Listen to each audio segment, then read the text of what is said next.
Right, multiplying fractions is very simple. So for example, if you had something like this,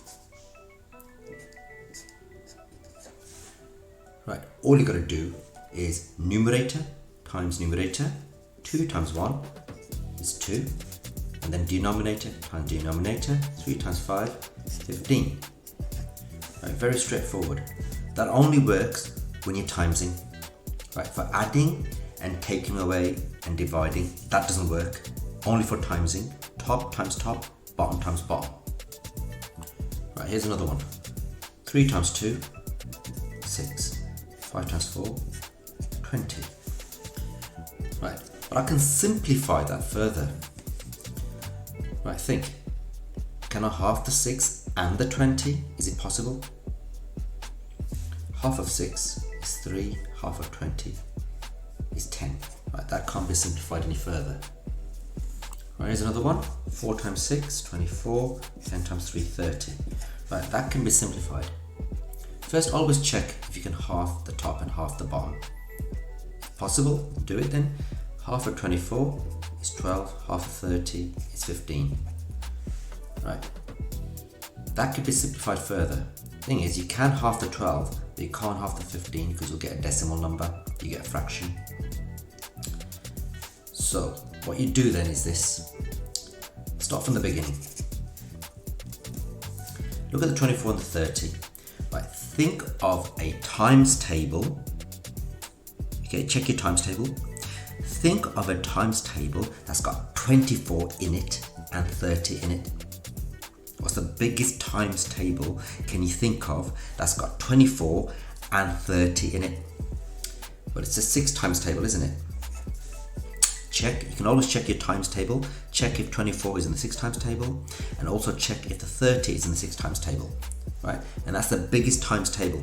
Okay, obviously you can have 2 times table. Yeah, 24 is in the 2 times table. 30 is also in the 2 times table, but it's not the biggest times table. 6 is the biggest times table for the 24 and the 30. So what you then do is 24 divided by 6. 24 divided by 6. How many 6s go to 24? 6, 12, 18, 24. That's 1, 2, 3, 4. And then how many 6s go to 30? 30 divided by 6. How many 6s go to 30? 6, 12, 18, 24, 30. That's 1, 2, 3, 4, 5. There you go. This is an answer, but this is a simplified answer. Okay, both correct, but this one is better.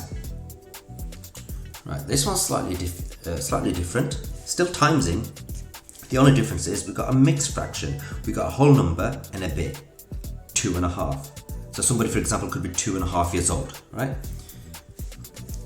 So that's a mixed fraction. Before you start doing numerator times numerator, denominator times denominator, you need to sort out this mixed fraction. This is how you do it. Watch. Whole number times the bottom number there. 2 times 2 is 4. Add 1 makes 5. I'll repeat again. Whole number times bottom number. 2 times 2 is 4. Add 1 makes 5. Then all you're going to do is copy the bottom number down here. Alright? That's how you change mixed fraction to what we call top heavy fraction, a normal fraction. Right, copy all that, copy that. So I've just copied that and copied that over there. All you're going to do now, because it's timesing, 5 times 4 is 20, 2 times 5 is 10. Now that can be simplified further. Well, some of you will recognize that's 20 divided by 10 to give you 2. That is the answer. You can leave that as an answer, that's still correct. But if you want to simplify that further, think of the biggest times table that's got 20 in it and the 10 in it. 10 times table. So now, how many 10s go to 20? 10, 20. That's 2. How many 10s go to 10? Just once. 2 over 1, 2 divided by 1, it is 2. Right, so this is correct, this is correct, this is even better. So just remember how to convert mixed fractions. So whenever you see mixed fractions, change it to a top-heavy fraction. So for example, let's try this one. This is a mixed fraction. To change that to a normal fraction, whole number times denominator. Whole number times bottom number. 3 times 5, 15. Add the 2 is 17. And then don't forget to copy the bottom number. So that one there is the same as that. They look different, but it's the same. They're equal to each other.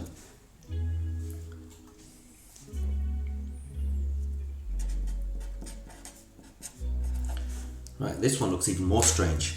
Not only have you got a mixed fraction, but you're multiplying by a whole number. So you're going to say, sir, that is not a fraction. That's a whole number.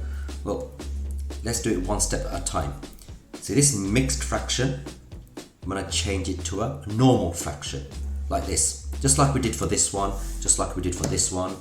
We can use the same technique all over again. Whole number times bottom number.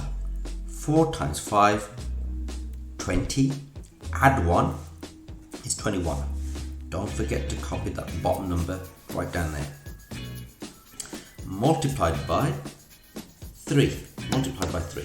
Now, you'll say that 3 is not a fraction. Well, you can make it into a fraction by putting it over 1. 3 is the same as 3 over 1. 3 is the same as 3 over 1. 3 divided by 1 is 3. Now, all you're going to do is numerator times numerator, denominator times denominator. 21 times 3. 21 times 3. Well, I don't know my 21 times table, so I'm just going to work it out on the side. 21 times 3. 1 times 3 is 3. 2 times 3 is 6. So that's going to be 63 on the top. And then 5 times 1 is 5. But if for any reason you're asked to find, let's say, just as an example, 2/3 of a half. Well, that changed to 2/3. That of becomes times half. So this thing here is the same as that. And because it's timesing, top times top, and then bottoms times bottom. 3 times 2 is 6. 2 over 6.